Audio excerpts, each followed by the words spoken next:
So we've got a alleged tenant landlord eviction case here, y'all, where allegedly the tenant could potentially get evicted over $132. And it appears in this case today that the tenant's going to be pleading with the court to be able to stay. But it's going to be a clash with the landlord and the tenant over possibly and allegedly unpaid rent, broken leases, and hidden secrets. So what we're trying to understand today is the tenant going to be evicted? Or are they ultimately going to get a second chance? But without further ado, let's go ahead and get into it. Y'all, first, if you could like the video, I greatly appreciate it. Only takes a second, and it actually helps out more than you know. And also, if you could hype. Gray Forest Development versus Deha Neal, Cassie Hawkins, and others. On behalf of Gray Forest. Jessica Weiss with Nationwide. Good morning, Ms. Weiss. Also the committee manager, Do I Trisha have Hatcher. Oh, good morning, Ms. Hatcher. Thank you as well. Do I have someone here on behalf of Deha Neal? Yes, I'm here. Good morning. Good morning. Do I have anyone here on behalf of Cassie Hawkins? No? All right, good morning. You do, Your Honor. There we go. He's here. Okay. Is Hawkins here as well? Yes. Okay, fantastic. All right then. Ms. Weiss, why is this eviction sought? For non-payment of rent, Your Honor, the monthly rent is $1,770. They owe back rent for August and September in the full amount of $1,770 for a total of $335.40. I prorated for October at $399 for a total of $39.39. The notice to vacate was hand delivered to Cassie or to Mr. Hawkins on September 5th of 2025. Any subsidy? No, not that I saw, Your Honor. All right, was this a CARES property? No, not that I'm aware of. All right. Good morning, Ms. Neal and Mr. Hawkins. Thank you for joining us. Ms. Weiss works for a company called Nationwide. I see her group a lot. They do quite a few cases on behalf of landlords, but you may have never seen her or heard of her because she's not someone who's going to be down at the office, okay?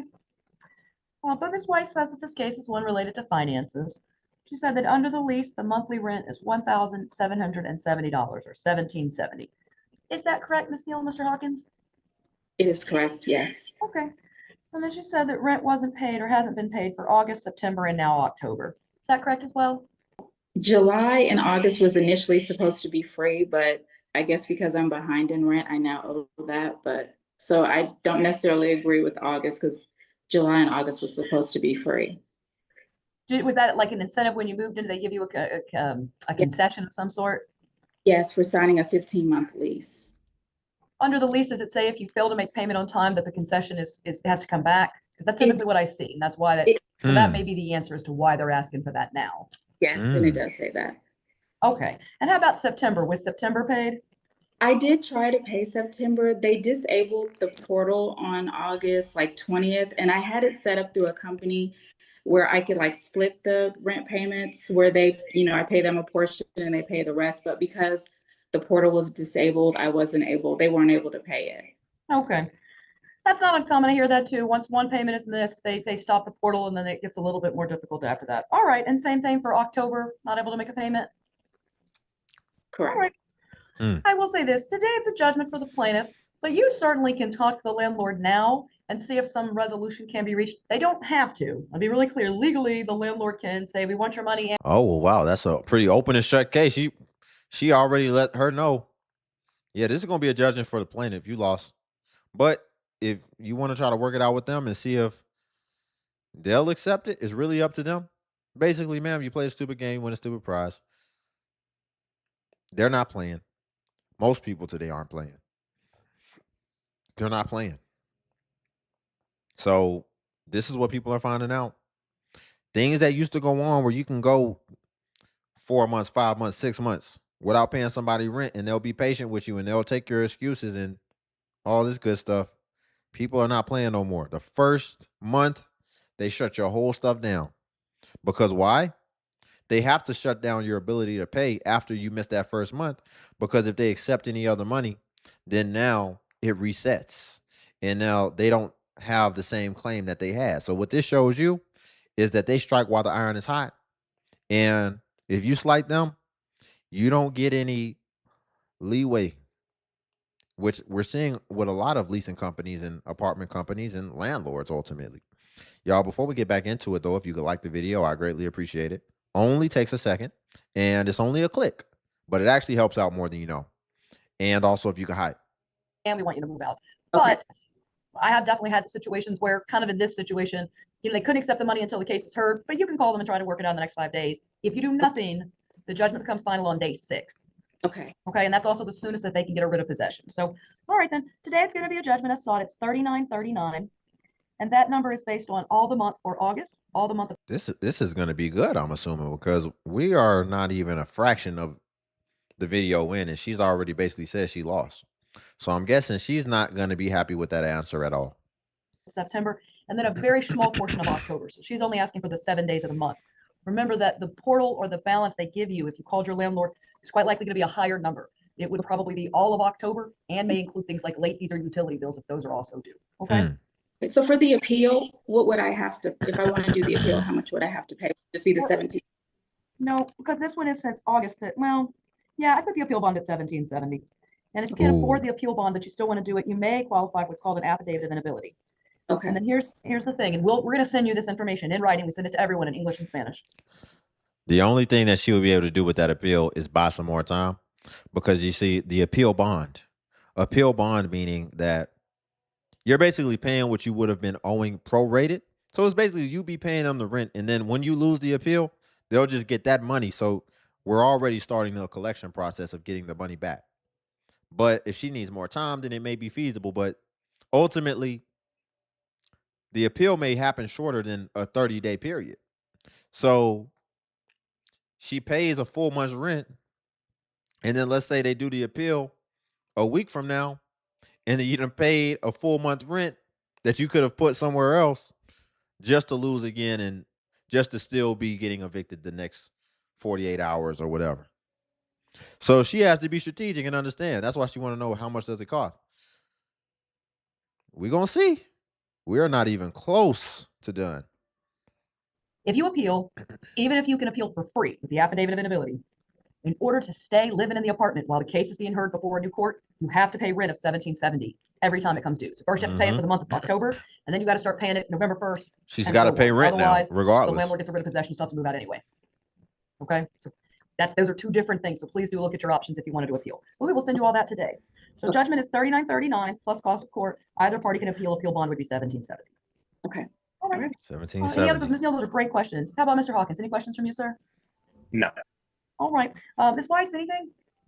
No, Your Honor, thank you. All right. Good luck to all parties, and all parties are excused. Is that it? All right. Thank you. Bridgepoint Ventures versus Larry Joe Barta. On behalf of Bridgepoint. Yes, Your Honor. My name's Hong Lee with Bridgepoint. Good morning, Mr. Lee. Morning. I have someone here on behalf of Larry Joe Barta. I see, Mr. Barta, I see you there. You'll need to unmute, sir. If you press *6 on your phone, send you a request to unmute you, sir. There it is. Good morning. Hey, looks like we're getting into other cases. So that might not have even been the case. I didn't hear them talk about $132 getting evicted. So it looks like that wasn't even the main case of today. Listen, y'all, understand. I'm watching these things just like y'all. I'm entertained just like y'all. Okay, we building this while we fly it. That's why this is called a reaction. I'm giving commentary off of things we all are watching in real time. So it looks like we still have some things to look forward to. Because I was wondering, I'm like, that was already open and shut. But we still got a lot left in this video. Good morning, Mr. Barta. Thank you for being with us. All right. Yes, Mr. ma'am. How Lee, are you today? You know, I wish the air conditioner worked better in here, but I'm not going to complain about it, or at least not too much. All right. Mr. Lee, good morning. Tell me why this eviction is sought. Your Honor, we're here for non-payment of rent and also some lease violations. As far as non-payment of rent, we had served the 3-day notice September 5th, and also prior to that, but I guess the latest was September 5th that we filed on. We served it in person and also regular mail. The tenant is behind $660, and if we add the October rental portion, it's another $132, so total $792. Mr. Lee, how much is the monthly rent? Start with that. Okay, the monthly rent is $13.86 per month. It is assisted rent, government assisted $12.54 per month, and the tenant portion is yeah, his portion is $132. His portion? Yes, Your Honor. Okay. Oh, wow. This is a rare case where we have a man getting government assistance. It said his portion is only $132.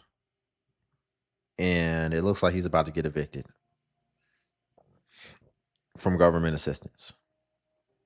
What months are unpaid? From May 1st through October 6th. So that's 6 months. Now. Is this a CARES property? It is not. All right. And you said the notice to vacate was, you said it was delivered in person and via mail. Was that hand delivered or was it on the door and mailed? It was hand delivered September 5th. All right. And then you said, so that's the non-payment measures. What about the lease violations? The tenant has extra occupants living with them, and we tried to work with him for many months now to not do that. Lease but, violation. He's kept them more than the 10 days guest policy and for months. And along with that, there comes unauthorized utility use. There's unsanitary residence. There's always trash and garbage we're trying to manage and ask him to clean up. And there's also, I've got a list here, but there's more. That's fine. All right. Good morning, Mr. Barta. Thank you for joining us. Mr. Lee is here. He's on behalf of the landlord. And he says there's a few reasons, but one that's pretty easy to talk about is going to be the rent one. So he says that the amount you owe, sir, is $132. Is that correct, Mr. Barta? Yes, ma'am. Okay. Mr. Lee says that rent hasn't been paid for several months now, that it's remained unpaid since May. Is that also correct? I guess so, ma'am. All right. Well, Mr. Barta, with that information, the landlord would receive an eviction today. I want to Wow. make sure I give you full information. Do you immediately already have any questions for me? Ma'am, I've been trying. This dude. So he's got it so good where he only has to pay $132 a month for his portion, allegedly. And this dude's going to move people in. And then they told you, hey, we have a 10-day policy. If it's that deep, get them out of there in 10 days and you can bring them back, whatever. But he's about to lose his voucher over a violation. It seems like it's multiple violations. You just let him take care of it. I got 300 for him right now. So I got 300 right now. Thanks, Bro, man. you about to lose it, bro. I'm trying to get paid. All right, sir, I understand your desire to pay. The landlord may be willing to work with you after this, but per the contract, it has to be paid on time. So Yeah. if it remains unpaid since May, I find that would be $132 for 5 months. I get $660 through Okay. September. Like I said, right now, I have 300 for him right now.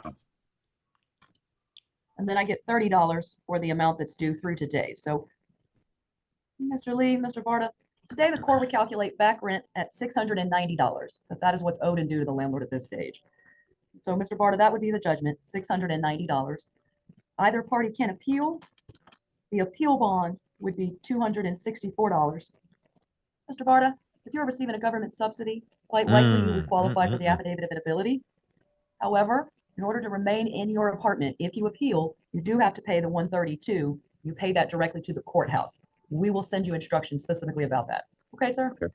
Yes, ma'am. Any questions for me? You don't Otherwise, have a all parties case. are excused. Okay, thank you, Your Honor. Good luck to you both. Thank Good you. luck, Mr. Barta. Thank you, Mr. Lee. Thank you.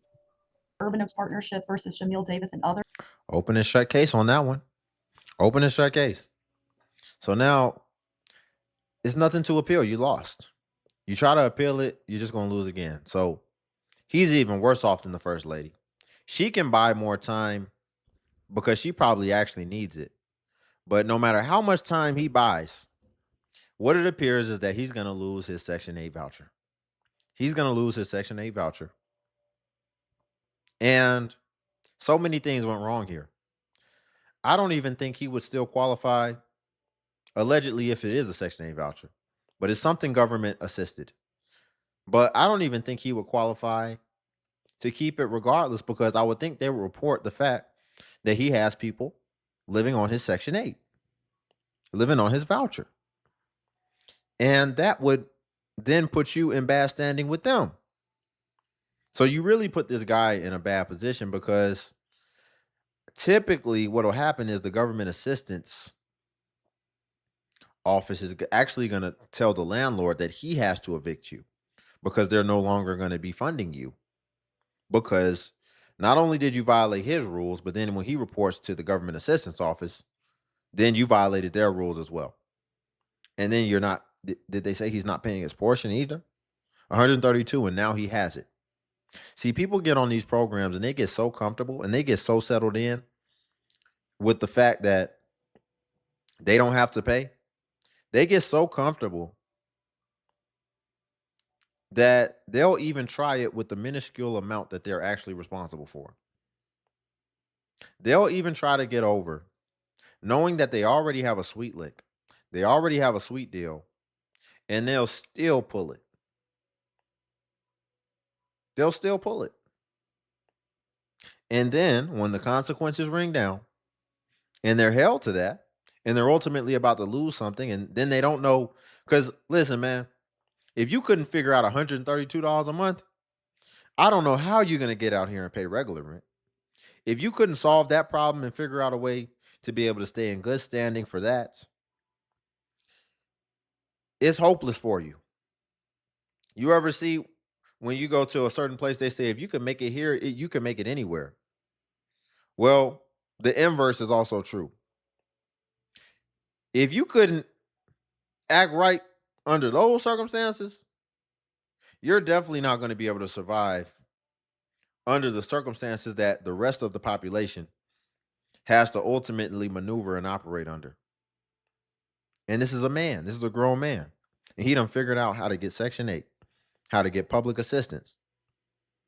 He figured that out. He made it happen. But just as easy as he figured that out, he's about to lose it. Which lends itself to what we always see and what we always talk about, which is the entitlement. And it goes even further than the entitlement, because what it really shows is a lack of appreciation. They don't even appreciate it. Really put yourself in those shoes. Would you ever do anything to risk that? Something so sweet like that? If you only had to pay $130 a month in rent for whatever your circumstance is, whatever the reason is that enabled you to qualify for that, would you ever jeopardize that? Not if you appreciate it. Not if you valued it. You took a risk and you let other people come stay with you.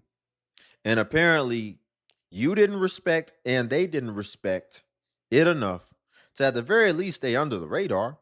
I'm sure that Asian man doesn't have you on surveillance, just watching you all the time. There have probably been complaints. You all have probably not been staying under the radar. How would somebody be able to time you and know exactly how long somebody's been staying somewhere habitually? They would have to be making it known. Your presence would have to be known, and it would have to be very clear that no, there's another person living here. Are y'all all draped out in the property? Is their car in plain sight? Whatever. You can't figure that out. Why were you doing that? Was he capitalizing? Was he charging them rent? Imagine that. Is that why he has the money now to be able to pay it? Is your rent $132 and then you charging people $400 a pop?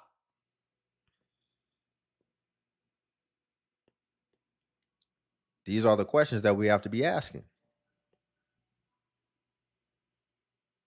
People trying to get over, people trying to get ahead, they don't understand just how good you have it. And now you lost it. And you can never get it back. I don't even know if you can apply for other benefits. This always becomes a thing. I'm curious. What am I curious about? What I'm curious about, if you lose, we'll just use this example because I'm sure he's getting other benefits. But if you lose your Section 8 voucher, can you still get food stamps and all these other things?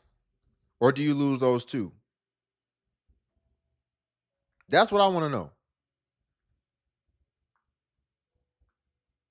If you lose one benefit because of you ultimately committing fraud, because you got other people living there who aren't reported on that voucher, in that home, in that location.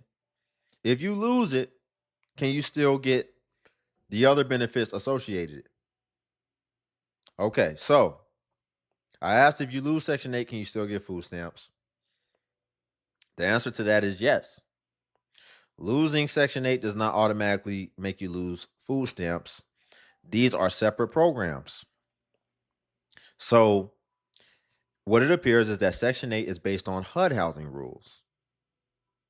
However, your SNAP eligibility, which if you don't know what SNAP is, SNAP basically stands for Supplemental Nutrition Assistance Program. Supplemental Nutrition Assistance Program. So what it says here is that SNAP eligibility is determined mainly by household income, household size, expenses, and applicable work requirements. But the reason you lost your Section 8 could matter. So for example, if your voucher ended because your income increased, that same income increase might reduce or end your SNAP benefits, of course. But losing Section 8 because of an eviction, inspection issue, lease violation, or missed paperwork normally would not by itself cancel SNAP. Also, without the housing subsidy, your rent may increase. And because SNAP considers your rent and utility expenses through its shelter and cost deduction, you can actually report the new amount and you would actually potentially qualify for more assistance. That is interesting. And so it looks like his other benefits that wouldn't affect it negatively. He is still incentivizing you. Aren't all these things through the government? Why isn't there consolidation and standardization and centralization? It sounds like the programs are siloed, but it should be linked. It's federal. But actually, a lot of these programs too are left to the states and the counties and those jurisdictions and municipalities. So maybe that is a contributor to why he wouldn't lose his benefits. The rest of them, if he gets them. But ultimately, what we found is that this is just silly. This is just silliness. And these are the self-inflicted wounds that we often run across. And this is why sometimes it's hard for me to have sympathy. Because, again, if he couldn't preserve that situation and that circumstance, I don't have too much faith in that he will be able to handle all of life's challenges and adversities. Because he was literally in a situation where he was very comfortable and he didn't have any adversity. He actually had something taking care of him. And he still found a way to ruin that. So I feel like I'm not a gambling man, but if I was, I would wager that he's going to end up at rock bottom. And then what we never get is the context and the backstory. Because see, when people come on, let's say he becomes a TikTok beggar and he comes on begging for money and saying he doesn't have a place to go and he's got all this going on. What we would have never seen was that he was getting a $132 a month Section 8 home that he had to be responsible for. And he ruined it. He messed it up. And he knew better. He knew better, but he messed it up. And for a lot of people, when we witness the positions that they're in, it really just comes down to the decisions that they made. The decisions that they made, that they knew better. That is an elderly man. He's not that, I don't know if he's that old, but he ain't no spring chicken. So he knew better. He was smart enough to fill out that paperwork and know that he qualified for it. But he still just had to test that line, test that boundary, and see how far he could get. And hey, when you take risks like that, then you got to accept the outcomes that can come with it. So we'll leave it there for today. If you could like the video, I greatly appreciate it. It only takes a second, and it actually helps out more than you know. And also, if you can hype the video, hype is a new feature that YouTube offers where it helps smaller content creators like myself. And basically, when you hype, it actually pushes us to the extent that it pushes the larger content creators. So you just press the hype button and it shows the points. And since I'm a smaller creator, a smaller channel, we actually get more points per hype. And hype was designed for smaller channels. So that's why. But if you come across a video and you don't see the hype button, then it's probably been over 7 days. And hype usually vanishes after 7 days. So it's usually best practice if you want to hype to just go ahead and hype while the iron is hot on a newer video. And then also, if you want to become a member of the channel, join buttons on the video. And what becoming a member of the DXU family will come with is you would get badges next to your comments where it will show that you are a member whenever you leave a comment, as well as you would get early access to content, and you would also get exclusive content that's not available for everyone else on YouTube. So again, join buttons on the video if you want to become a member. But until then, I'll see you in the next video.